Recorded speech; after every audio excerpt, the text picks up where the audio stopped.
So the sustained attention that since its inception, the essay film has devoted to the city has not gone unnoticed by critics, so much so that the term city essay film has become widely used and accepted. The expression tends to refer to a subgenre of the essay film comprising work that may encompass a critique of architecture, but also extend to broader aspects of urban, social, and cultural history and life. The category is frequently linked to the figure of the flaneur. Michael Pattinson does just that to explain the great number of essay films devoted to cities, and he writes, essay films seem especially suited to the urban, precisely because they encompass a mode of cinematic expression inclined toward the wandering philosopher, the meandering flaneur, a subjective polemic and a feisty oppositional politics. Christich has remarked how a number of different styles and traditions beyond that of the flaneur have been explored by city essay films. And he writes, Peter von Bag's Helsinki Forever, for instance, evokes the montage cinema of the Soviets and Esfir Shob's archival compilation strategies in particular, rather than Ackermann and Maker's Flaneuria glaze or Godard's philosophical renderings. And he goes on, to talk about other films as well. Ocular-centric perspectives are dominant in all these models, whether flaneurial, observational, lyrical, or visionary. The gaze is placed at the center of the filmic perception of the city, which is itself conceived of as a side, an image, or a palimpsest to be observed, explored, and mapped. Yet the city is as much a soundscape as it is a cityscape, if not more so. And I will now show you a small clip from Jean-Luc Godard and Jean-Henri Roger's British Sounds, just to begin to think about the question of sound and the city. The spectre is haunting Britain, the spectre of communism. All the forces of the old and new imperialism have entered into a holy alliance to exorcise this spectre. British petroleum and pop music, the Eurodollar and anti-trade union laws, Elizabeth the Dumped and Wilson the traitor.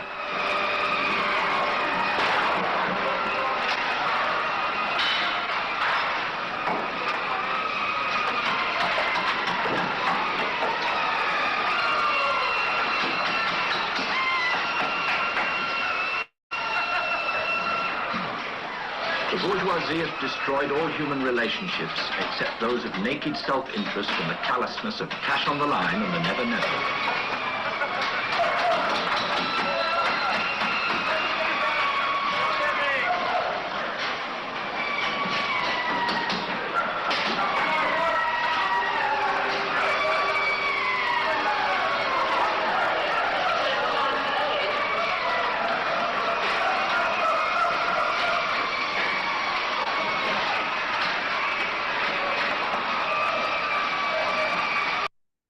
So British Sounds opened with a slow 10-minute-long tracking shot of the assembly line at the British Motor Car Company in Cowley, Oxford, of which we saw just a small clip, with the overwhelming screeches of the factory competing for auditory prominence with a male voiceover calmly reading from sources, including the Communist Manifesto, as you saw.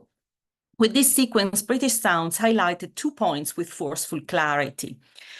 First, the centrality of noise to modernity, and second, the centrality of capitalism to urban sound. Here, I will engage with and flesh out both points. And in doing so, I pursue a dual goal. The first goal is to foreground a sound-based understanding of the city through the essay film. And the second goal is to ask how sound can help us answer the question, what is the basis of the city essay film's engagement with the urban? My argument implies an understanding of the city essay film as a critique at once of the metropolis' entanglement with capitalism and of cinema's historical contribution to the creation of the city as spectacle. Accordingly, I will reflect on sound in relation to the evolution of specific urban modernities. As the sonic manifestation of capitalism mutate, contemporary architecture censors sonorities, and new digital technologies erase noise, I will turn to Many Undulating Things by Bo Wang and Pang Lu, in which sound design and sound discourse are central to the film's essayistic critique of the city as image. Before I delve into the film, I will set the parameters of the discussion by tackling the questions of the connections between urban sound and modernity from a perspective that draws on sound studies.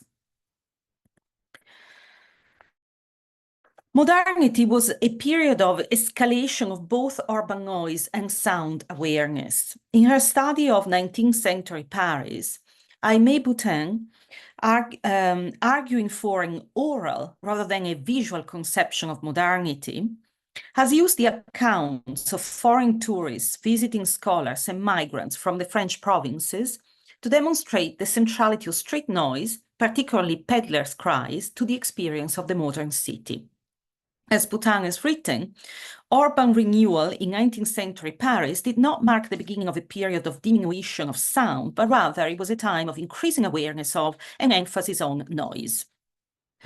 Others have suggested that the distinction between sound and noise changed in tandem with the emergence of modern mass society, and in the 19th century with a growing bourgeois fear of the crowd. Thus highlighting not only how social structure manifests itself in sound, but also that issues of class are at the core of the perception and definition of urban noise. As Boutin confirms again in the context of 19th century Paris, with their newfound sense of entitlement to quieter private interiors, many bourgeois listeners railed against the encroachment of street noise, especially the soaring voices of small-scale itinerant tradesmen and peddlers. These remarks show how intimately connected urban noise is to the class system. In his pioneering contribution on soundscape, Murray Schafer imputed to social power structures the failure in the early phases of the Industrial Revolution to recognize the toxicity of industrial noise vis-à-vis the frequent use of noise abatement legislation against the rowdy human voice. He writes, the industrialists held power and they were granted dispensation to make noise by means of the steam engine and the blast furnace, just as previously the monks had been free to make noise on the church bell. Human cries aside, it was indeed technology and new forms of work that increasingly came to shape the modern city's soundscape. The economic noise that characterized the city included sounds from craft production that were also commonplace before the 19th century. It was, however, the introduction of the steam engine and the evolution of both transport and industry that caused the sounds of vehicles and production to become pervasive. The train and the motor car added their piercing screeches to the urban cacophony, while novel forms of production came to replace the rhythmic sonority of manufacturing with alienating noise. The factory concentrated the noise of machinery, obliterating the song and sociability of traditional craft production and adding to the sensory deprivation that Marx claimed had animalized and alienated the industrial proletariat. Considering the West's recent industrial past and its post-industrial present, capitalism has shaped the soundscape of the city in all its phases, Fordist, Keynesian, and global. What interests me here is how different phases of capitalism may be said to produce variations in urban soundscape. While urban noise progressively escalated throughout modernity, peaking with Fordism, the following phase is one of relative sound decrease. British Sounds was made on the cusp of the transformation of the Western city from Fordist center of industrial production organized around the factory as its economic, cultural, and political fulcrum to the Keynesian city of consumption, shaped by the rapid growth of the car industry and of roads, and epitomized by the disorder of urban sprawl, the proliferation of commercial centers and transnational companies, and the escalation of the peripheries. Characterized by speed and production first, then increasingly by traffic and overpopulation, The soundscapes of both the Fordist and Keynesian cities were dominated by noise. At the end of the 1970s, 10 years after the release of British Sounds, the Keynesian city declines once again because of technological development. A watershed date is 1969, the year of the birth in the United States of the Advanced Research Project Agency Network, or ARPANET, the first network of electronic communication of data and the prelude to the development of the Internet. The impact of the new interconnected technology on the city and its soundscape was momentous. Thanks to these new technologies, work becomes increasingly immaterial. Financial capital, once deep-rooted in the city, begins to travel on networks that are independent of it. The factory previously located in the urban center can be moved elsewhere, and the workforce needs not be concentrated in the city. Cities no longer produce things, except first and foremost for the production of the city itself, of its offices, its systems of transport, its residential fabric. Thus, at the end of the 1980s, the global city was born from the ashes of the Keynesian city. The transnationalization of flows in the face of the reduction of the powers of the Western nation state shapes a new geopolitics in which cities are less connected to their territory than to a transnational network of cities. Within this network, global cities are those that concentrate financial functions of the higher order and can control other cities. Manuel Castells sees the contemporary world cities as aggregated together in a singular global city, a network of urban centers that extends throughout the globe as the nervous system of the new economy. The local city, of course, the level at which we still inhabit and experience individual cities, continues to coexist with the global city, thus creating a tension between the physical space and the space of flows. This tension is also sonic, with traffic still dominating urban soundscapes, but also with an increase of quiet electric mix of private and public transport and a reduction in the noise of industry and manufacturing. At the time of the COVID-19 pandemic, we wondered whether a reduction in traffic noise would continue even after the total silence of urban lockdowns, so conspicuous to be registered by world seismographers. So the coexistence of the local and the global city continues to create new granularities of urban sound. I now want to show you a trailer of my case study, which not only will give you a sense of the film if you haven't seen it, but will also emphasize the importance of sound in this film.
So, Many Undulating Things is an essay film that explores Hong Kong as a multicultural hybrid global megalopolis. The film patiently sorts through the overpowering visual and auditory cacophony of the global city, thus progressively illuminating the architectural, historical, and social complexities of Hong Kong's main layers, from the overcrowded Chinese housing at the city's lower level to the European-style mid-level residences, from the port in the foreground to the skyscrapers in the background, from the exclusive Peak, a favorite tourist site, to the underground city of ghosts.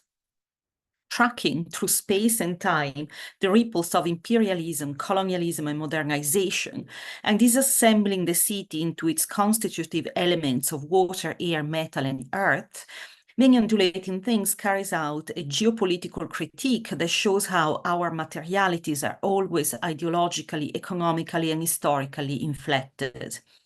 The four elements correspond to four chapters into which the film is subdivided. The chapters are more like modules, to borrow an architectural term, semi-autonomous components, at once independent and deeply connected through networks of internal references, repetitions, and resonances. The modular structure of Many Undulating Things may be said to be generated by the challenge of reading the complexities of a global city such as Hong Kong, with its nearly 7.5 million inhabitants from many ethnic backgrounds, packed in a territory of just over 1,000 square kilometers, with its historical background as a former colony of the British Empire transferred to China in 1997, and a prime financial center and commercial port. Characterized by profound social inequalities and ethnic segregation, its complexities and contradictions have exploded in the protests started in June 2019. In the first chapter, Water Demon, the film argues that water is relevant to Hong Kong in a number of ways. Firstly, the sea historically brought waves of colonists, immigrants, refugees, and now tourists. These flows of people are compared by the narrator, who speaks in voiceover, to sea waves ripped apart on the shore, which then splash into the malls. In the narrator's speech, the waves also become sound waves, those of the robotic announcements and warning sirens of the port, still a primary economic activity in Hong Kong. The episode explores the world of logistics, with the cargo ships and the loading and unloading of containers now almost entirely mechanized. While fewer people are employed, some human bodies are still required to link together the automated phases of work. As the narrator comments, the modernist dream of extending human bodies with machines has been reversed, with human bodies now being an extension of machines. If the port, as seen from the sea, is dominated by immense cranes, the skyscrapers in its background are progressively moving away towards the malls at their back, observes the narrator, with workers turning into consumers. The harbor reveals the city's history. The cargo is historically linked to the military, given the USA's need to standardize cargo handling to transport troops and supplies across the Pacific to Vietnam. Archival news reporting of boats of Vietnamese refugees rejected by Hong Kong reminds us that each war produces ripples of forced displacement. Back in the present, another use of water is foregrounded, starting with the image and sound of a fountain that decorates the entrance of a luxury hotel. The ideological meanings of water features, such as this fountain, are clarified as we visit the Lily, an affluent residential building designed by Norman Foster and overlooking Repulse Bay, whose design concept was very much water, as we hear the manager explain. From the vantage point of its soundproof windows, a breathtaking view of the sea can be enjoyed.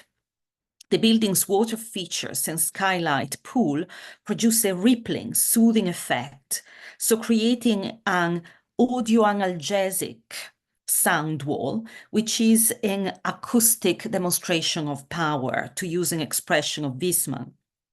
The sequence's sound design erases the outside and clearly foregrounds the cascading water, and we'll show you a very short clip from this sequence.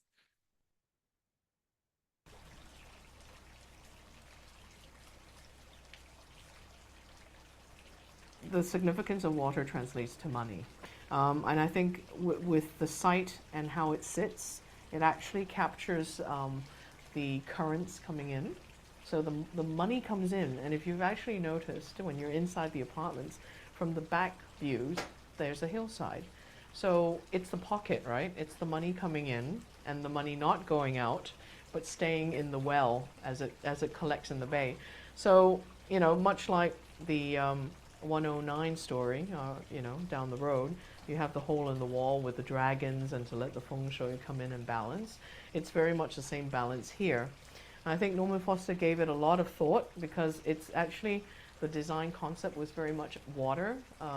So we have the running water, we even have the plug, what I call the sink chains, you know, creating the rain, the wave patterns that we have in our woodwork, as well as our main lobby entrance. It's very contemporary. It's a very You clean heard look. there the sound design with the water running.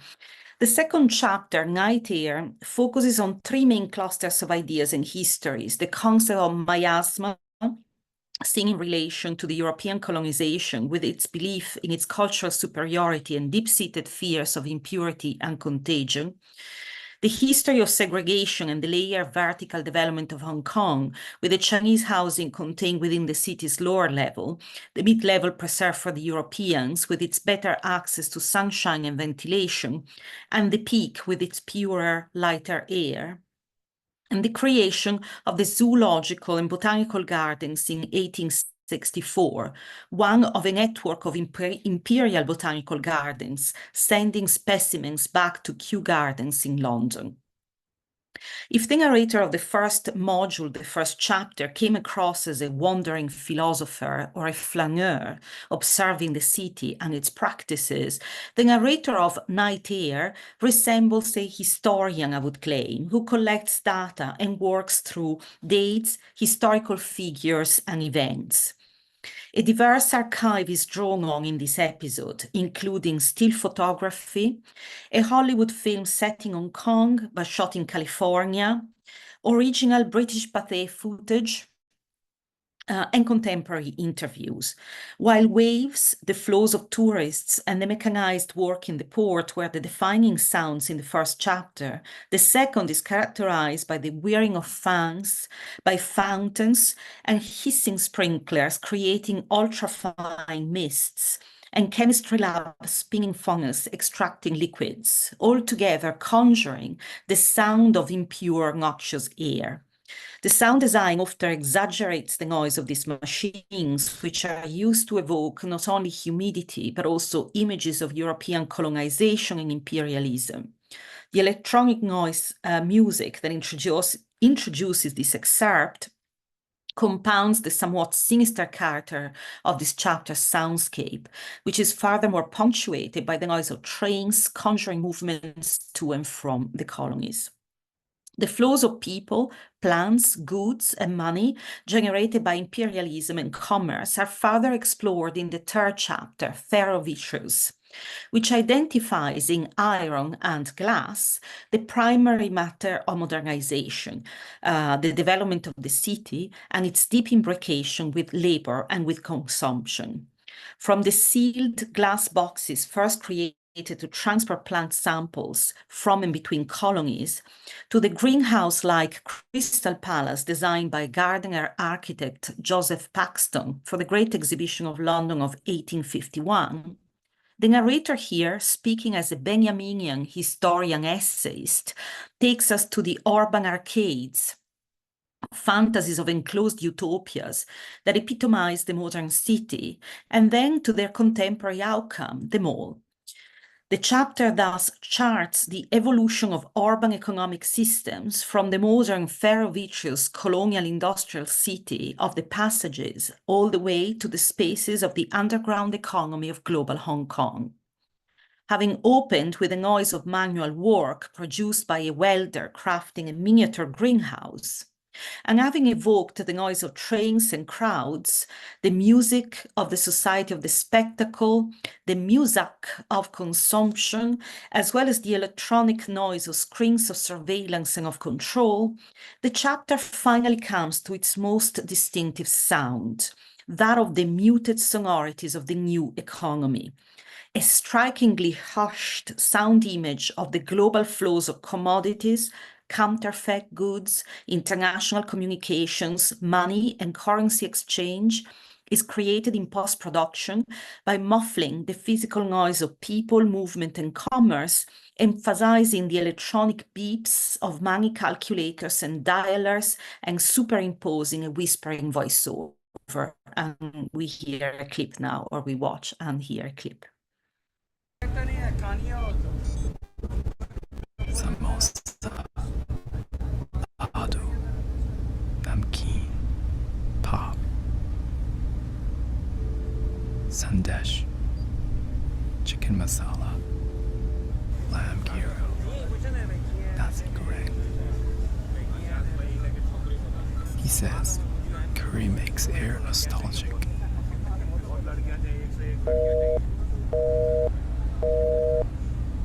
Money transfer, Western Union, foreign exchange, renminbi, dollar, euro, rupee, yen, dirham, naira. Traders, asylum seekers, temporary workers, hippie travelers brought by Lonely Planet. The police punches the clock at front entrance every hour.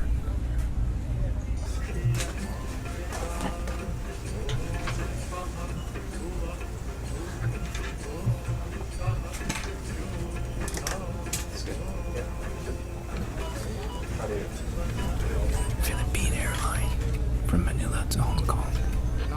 China visa, a round-trip train ticket to Guangzhou. A counterfeit SIM card that allows unlimited calls to Lagos. China-made DVD player, 14-day phone, off-season and second-hand clothes from Chinese department stores.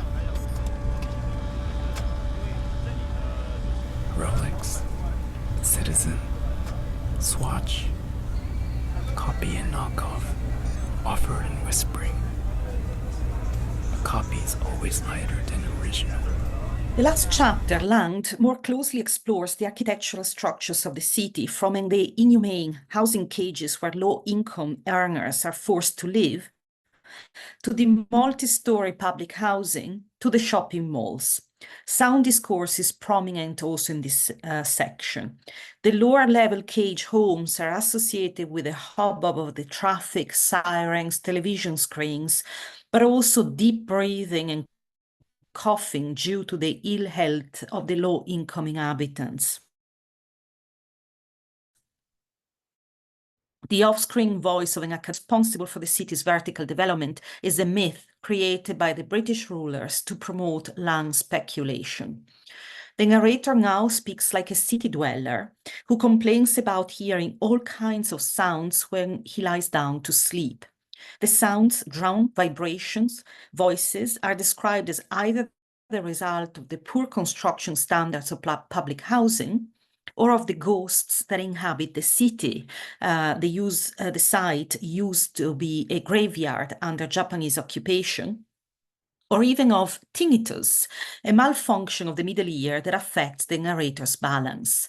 The tinnitus is associated with dizziness and flashes of displacement, almost somatization of the city and its history.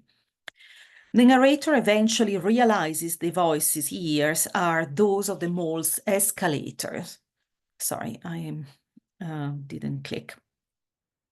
Each with its distinctive noise, and which he compares to the arms of an octopus-like monster drawing people into the temple of consumption and controlling the whole city. Everything in the mall is about encouraging consumers to move along and avoid wasting precious shopping time by sitting down, meeting friends, or watching people. Where once was a musical fountain, which worked as an attraction and a meeting point, there now is an empty, white, glossy space that restlessly pushes the flows onward. In an article on the sounds of globalization, Hans-Peter Meyer-Dallack reflects on what has become of urban noise in this new era from the acoustic vantage point offered by the global Swiss city of Zurich. Drawing on Adam Smith's political economic theory, which divided the annual produce of a nation into three orders, the produce of those who live by the land rent, of those who live by wages, and those who live by profit, Meyer-Dallack divides the sound of the city into the same three categories. The sounds of the land and of work in Zurich, he observes, are a mix produced by the soil and the tectonics, the climate and weather, the system of transportation, the movement and activity of people. Scraps of conversation, traffic, the iron of trams and railroad trains, the phone wind, the rattling of shopping bags. Many of these sounds are typical Western cities, but they are also size-specific. As Meyer-Dallack remarks, if you know Vienna, Moscow, or Paris, it's clear this day is only available in Zurich. The sounds of the luxury and profit zone of the Swiss city are very different. These are not affected by land or work. Zurich, as a global banking and financial center, does not produce noise. Flows of money, bonds, and shares circulate through the city silently, unlike pre-globalization money, which was silvered, heavier, and sonorous. As Meyer-Dallack writes, the sounds of activities and of working with money have become quiet, sometimes incredibly quiet. You can feel it inside the perimeter of the banks, even before the automatic glass door opens.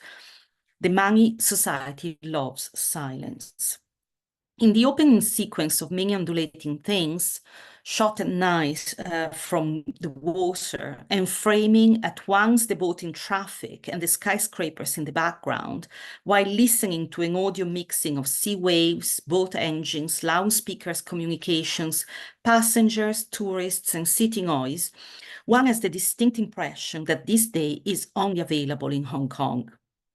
Like those in Zurich, the sounds of Hong Kong, foregrounded in many undulating things, can be seen as deriving from the activities of those who live by land rent, the government, those who live by wages, the dwellers, and those who live by profit, the money society. The land here produces most distinctly water sounds, which are never natural or innocent in the film. They are voices from the past, like the waves of the port, listening to which, as the narrator remarks, you feel time. A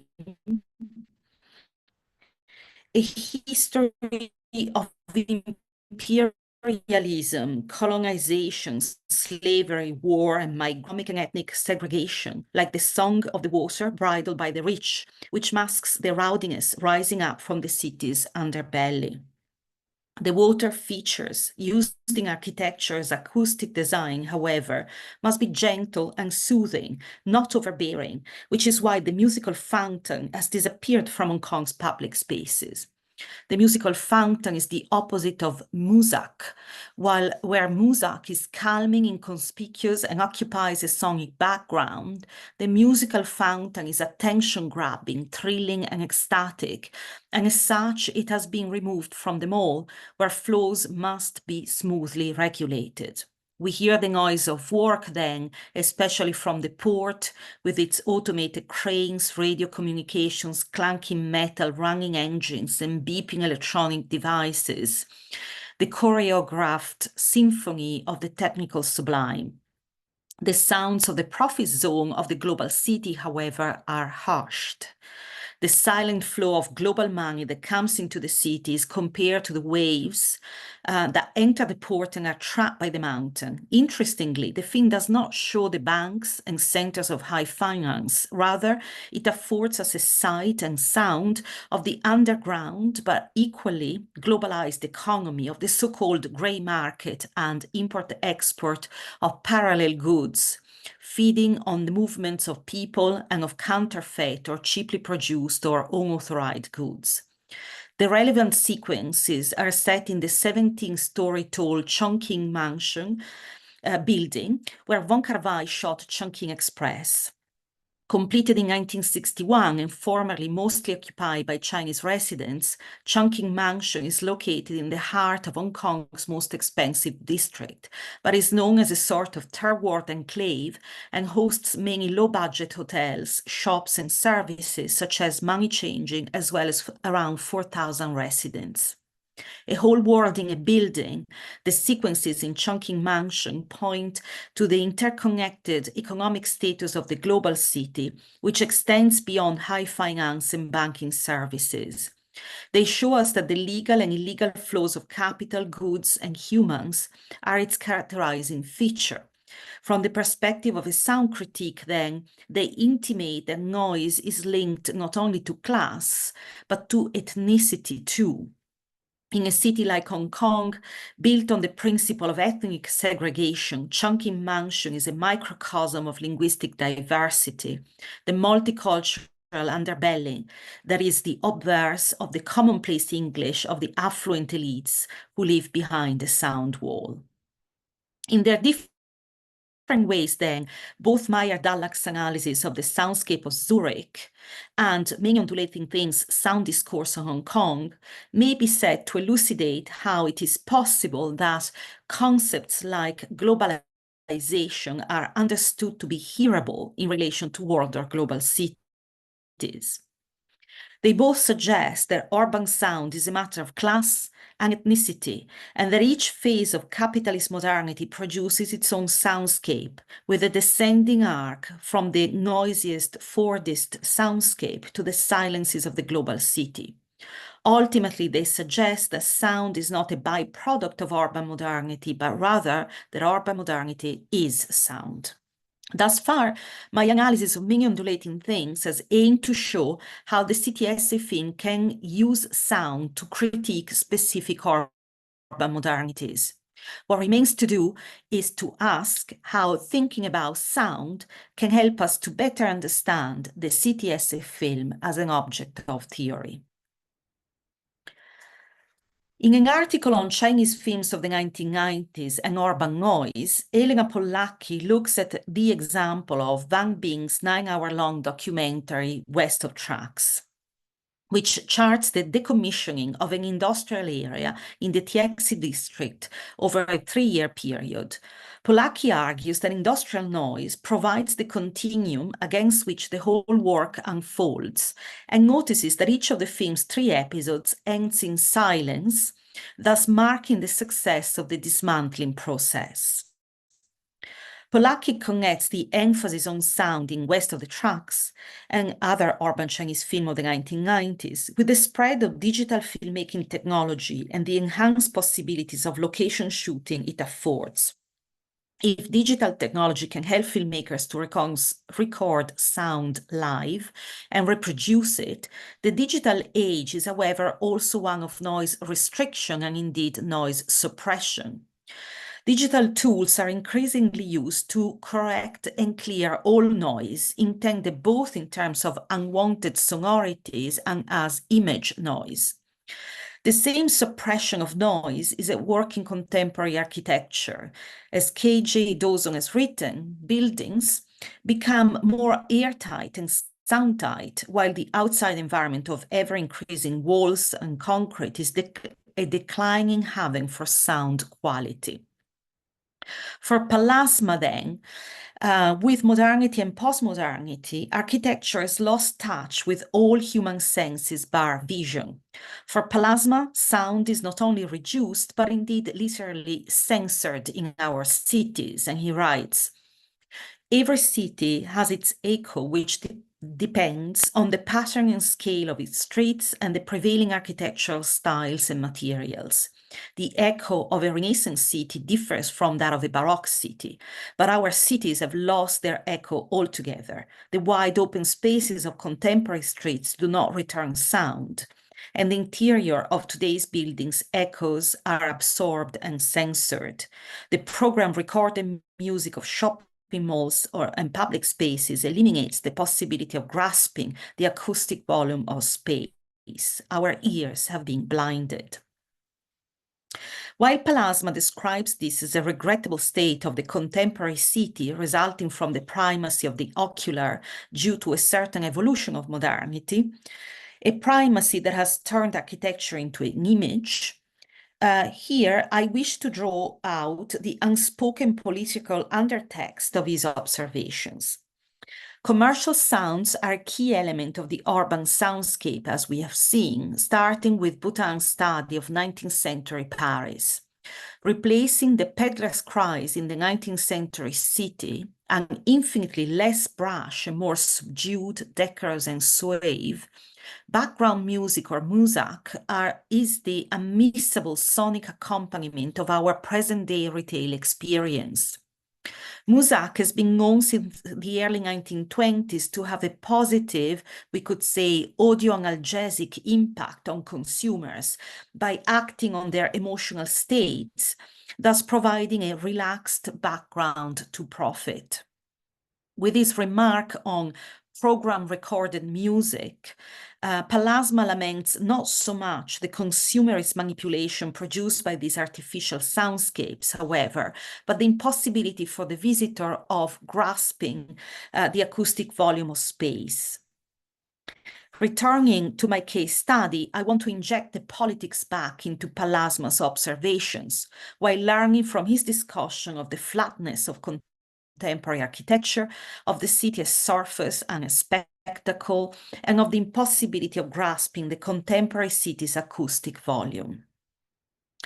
As we saw for Palasma, the oculocentrism of our culture has determined the predominance of the visual from the modernist dominion of frontal perspectival perception to a contemporary architecture aiming at a striking and memorable visual image. The consequence is that in our culture of pictures, the gaze itself flattens into a picture and loses its plasticity. Instead of experiencing our being in the world, we behold it from outside as spectators of images projected on the surface of the retina. The political outcome of this argument is implicit in Palasma's observation that images are converted into endless commodities manufactured to postpone boredom. Humans in turn are commodified, consuming themselves nonchalantly without having the courage or even the possibility of confronting the very existential reality. Palasma's words provide a commentary to the opening sequences of many undulating things. Views of Hong Kong skyscrapers from the sea are paired to the narrator's voiceover, who observes that the modern city is sometimes reminiscent of sleazy dark sci-fi films, although he corrects himself, maybe it's the other way around, for it is the films that attempt to imitate the city. This is a crucial remark, coming early in the film's first chapter. It programmatically attracts our attention to the role of the cinema in creating the city as image. This involvement has strong ideological implications. While we watch the city as if it were a film, continues the narrator, later we discover that we were never part of it, as spectators and consumers rather than citizens. In a closely following sequence, we witness a large-scale show of lights and projections taking place in the harbor, and I will now show you the relevant clip.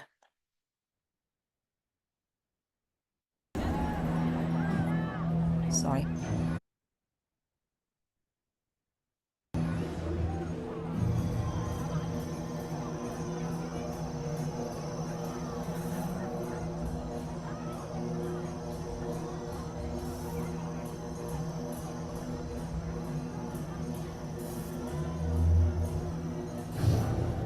Port cities were built for mobility.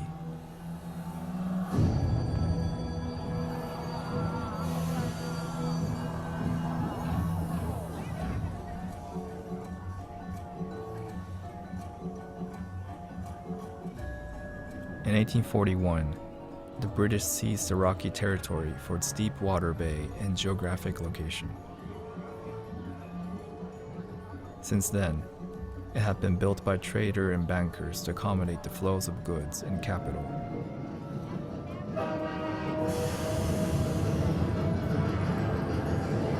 Until one day the local port itself became a spectacle of wonderment.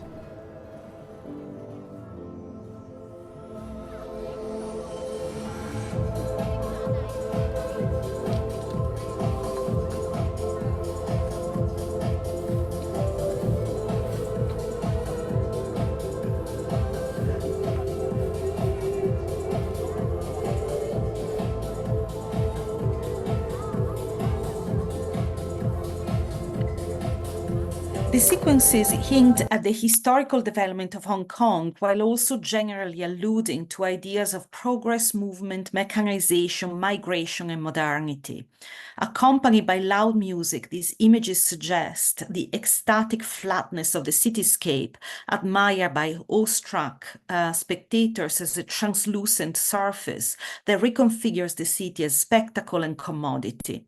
Its image, in turn, is infinitely replicated by the spectator's digital mobile devices in an ideal development from the cinema to the post-medium condition of the image today. The opening section of Many Undulating Things, then, produces a critique not only of the city as spectacle, but also, more precisely, of the city as filmic spectacle, that is to say, of the profound imbrication of the cinema and urban modernity.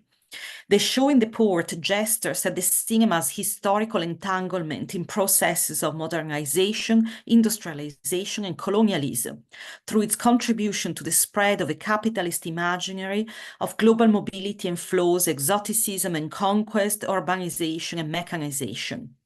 From a sound perspective, then, cinema participated in the 20th century phenomenon of schizophonia, the split between an original sound and its electroacoustical transmission or reproduction, and thus to the territorial expansion of post-industrial sounds, which complemented the imperialistic ambitions of the Western nations.